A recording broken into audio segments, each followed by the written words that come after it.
Je m'appelle Sabrina Bousbata. Je suis chargée de cours à l'Université libre de Bruxelles au sein de l'Institut de biologie et de médecine moléculaire. Nous avons donc une partie qui est de routine, c'est la protéomique qu'on trouve dans tous les laboratoires. Et puis nous avons une autre partie qui est le développement, donc on essaye de mettre en place de nouvelles techniques basées sur les demandes des différents services dans l'Institut. Notre plateforme est partagée en deux. Il y a la partie qui vient juste en amont de la spectrométrie de masse, c'est la séparation des protéines. On a deux méthodes.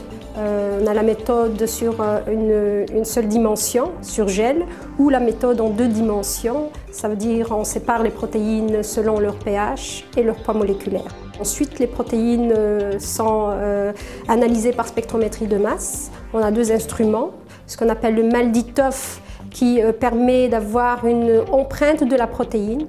Il est généralement utilisé pour des protéines qui sont peu complexes, donc une à deux protéines à la fois. On peut passer jusqu'à 200 échantillons sur une nuit. L'autre instrument, c'est l'HPLC couplé à un QTOF qui permet le séquençage cette fois-ci des protéines.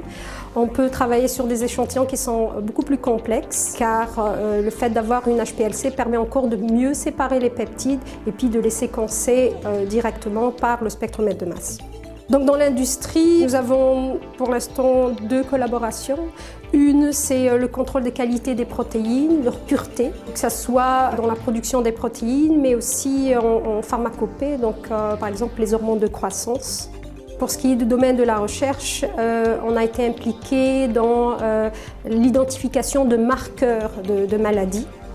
Et également, nous sommes impliqués dans les différents processus de développement de médicaments. On espère aller plutôt vers tout ce qui est modification post-traductionnelle à haut débit.